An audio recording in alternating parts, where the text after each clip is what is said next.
ان الحمد للہ والصلاة والسلام علی رسول اما بعد قال اللہ تبارک و تعالی فی القرآن المجید والفرقان الحمید یا ایہا النبی انا احللنا لک ازواجک التی آتیت اجورہن ومما ملکت یمینک مما افاء اللہ علیک وبنات عمک وبنات عماتک وبنات خالک وبنات خالاتک۔ ایک ویڈیو سن رہا تھا، ایک ڈاکٹر صاحب ہیں، عفان نام ہے یا عفنان ان کا نام ہے، چند دن پہلے تو بڑے زور و شور سے کہہ رہے تھے کہ لوگوں سمجھ جاؤ، ابھی بھی وقت ہے، باز آ جاؤ، کزن میرج سے پرہیز کر لو، کزن میرج جو ہے وہ ٹھیک نہیں ہے۔ میڈیا کا دور ہے، باتیں منٹوں کے اندر پوری دنیا میں پھیل جاتی ہیں، اور پھر اس معاملے کے اوپر ہمارے ڈاکٹر صاحبان نے بھی حصہ بقدر جثہ جو ہے اس چیز کو اتنا مشہور کر دیا کہ لوگوں کو خوف و ہراس میں مبتلا کر دیا کہ واقعی بھائی کزن میرج کوئی خوفناک قسم کا پروگرام ہے۔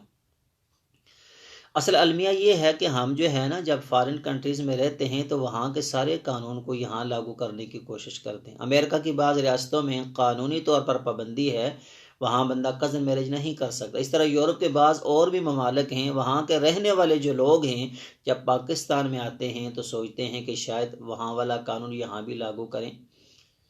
تو دیکھنا چاہیے کہ انہوں نے وہ قانون کیوں بنائے ہیں۔ ہمارا قانون،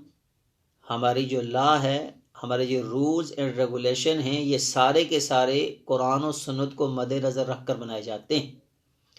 اور ہمارا مذہب جس چیز کو حلال کہتا ہے وہ حلال ہے، جس کو ہمارا مذہب حرام کہتا ہے وہ حرام ہے، اور ہمارا مذہب کسی انسان کا بنایا ہوا نہیں۔ وَرَضِيتُ لَكُمُ الْإِسْلَامَ دِينًا، ہمارا مذہب اسلام خود رب نے پسند کر کر ہمارے لیے جو ہے نا دنیا میں بھیجا ہے۔ اللہ فرماتے ہیں پیارے حبیب، ہم نے آپ کے لیے حلال کر دی کہ وہ عورتیں جن کو آپ نے حق مہر ادا کر دیا، یعنی اب وہ آپ کی بیویاں ہیں، اس کے ساتھ وہ لونڈیاں جو میدان جنگ میں آئیں وہ بھی آپ کے ساتھ رہ سکتی ہیں۔ تیسرے نمبر پر آپ کے چچا کی بیٹی، پھر آپ کی پھپھو کی بیٹی، پھر آپ کے ماموں کی بیٹی، پھر آپ کی خالہ کی بیٹی۔ احللنا لک، حضور یہ ہم نے آپ کے لیے حلال کر دی، آپ ان سے نکاح کر سکتے ہیں۔ اگر کزن میرج اسلام میں حرام ہوتی تو معاذ اللہ من ذالک اللہ اپنے نبی پر وحی نازل کر کے لوگوں کی رہنمائی کرتے، اور خود پریکٹیکلی عملی طور پر میرے حضور نے اپنی پھوپھی ذات بہن جناب زینب رضی اللہ تعالی عنہ ام المساکین، ان کے ساتھ آپ نے شادی کی، یہ آپ کی پھوپھی کی بیٹی تھی۔ اللہ کریم نے آیت اتاری، حضور مکرم نے عملی طور پر اپنے خاندان میں شادی کر کے یہ بتایا کہ بھائی کزن میرج اسلام میں حرام نہیں ہے۔ اب جی کزن میرج کریں گے تو بیماریاں لگ جاتی ہیں، میرے حضور فرمایا لا عدوہ، کوئی بیماری متعدی نہیں ہوتی، ایک بندے سے دوسرے بندے کو کوئی بیماری نہیں لگ سکتی۔ صحابی کہنے لگے حضور ایک اونٹ ہو جس کو خارش پڑی ہو، وہ دوسری اونٹوں کے باڑے میں ہو تو لازمی طور پر دوسری اونٹوں کو تو خارش پڑے گی۔ آپ نے فرمایا لما جربت الاول، لمن جربت الاول، پہلے اونٹ کو خارش زدہ کس نے کیا؟ جو پہلا اونٹ تھا اس کو بیماری کہاں سے لگی جب سارا ہی باڑا ٹھیک تھا؟ فرمایا اس کو اللہ نے لگائی۔ کہا جب اس کو اللہ نے لگائی تو جب تک اللہ نہیں چاہیں گے دوسروں کو نہیں لگے۔ یہ کرونا وائرس جو ہے نا، جو پیچھے چلا تھا، یہ اس کی سب سے بڑی مثال ہے۔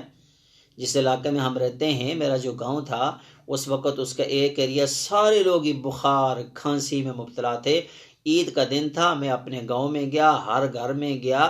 میں نے اپنے عزیز و اقارب سے کسی سے گلے ملے، کسی سے ہاتھ ملایا، چائے پی، پانی پیے، وہاں پر بیٹھے، اور وہ جو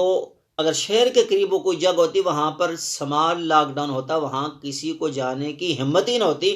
واللہ العظیم مجھے تو ایک چھینک تک بھی نہیں ہے۔ تو بیماری جب تک اللہ نہیں چاہیں گے نہیں لگے گی۔ بعض فیملی میں ہوتا ہے، کچھ بیماریاں ہوتی ہیں، مطلب کسی بندے کو جو جسم پر سفید داغ ہیں، پھلبیری کی بیماری ہے، اس کی باقی کسی ایک آدھ اولاد کو ہوتی ہے، باقی کسی کو نہیں ہوتی۔ وہاں پر جو ہے وہ موروثی بیماری ہوتی ہے۔ یہ کزن میرج کا تو تعلق ہی نہیں ہوتا، اس کی تو اپنے کسی کزن کے ساتھ شادی بھی نہیں ہوئی ہوتی۔ تو صرف اس چیز کو کہ فلاں ڈاکٹر صاحب نے یہ کہہ دیا ہے، لہٰذا اس کے اندر بہت بڑی کوئی خطرے والی بات ہے، اس کو مد نظر رکھتے ہوئے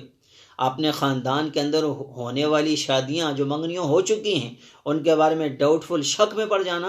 اور اپنے خاندان میں اچھے رشتے دیکھ کر پھر بھی یہ کہنا کہ ڈاکٹر صاحب نے تو یہ کہا تھا کہ کزن میرج کے مستقبل میں بہت بڑے نقصانات ہیں، لہٰذا ہمیں نہیں کرنی چاہیے، اس طرح کی کوئی بات نہیں ہے۔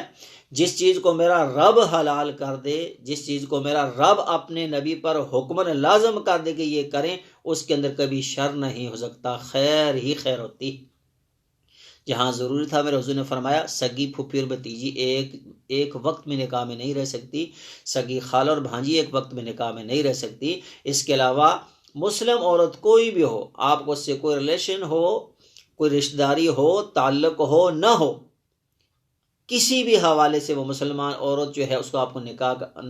نکاح کا پیغام بھیج سکتے ہیں، اس کے ساتھ شادی کر سکتے ہیں، کیونکہ اللہ کا حکم ہے کہ پاک باز عورتیں جو ہیں ان کے ساتھ آپ شادی کر سکتے ہیں۔ اللہ کریم ہمیں قرآن و سنت کے اندر غور و فکر کرنے کی توفیق عطا فرمائے، تاکہ ہم صرف میڈیا کو دیکھ کر مسلمان نہ بنیں اور بہت زیادہ مطالعہ جو ہے نا اپنے طور پر نہ کیا کریں، کہیں پڑھ بھی لیا کریں، کہیں کسی سے پوچھ بھی لیا کریں۔ اللہ کریم ہمیں قرآن و سنت کو سمجھنے اور اس پر عمل کرنے کی توفیق عطا فرمائے۔ وما توفیقی الا باللہ، علیہ توکلت و الیہ انیب۔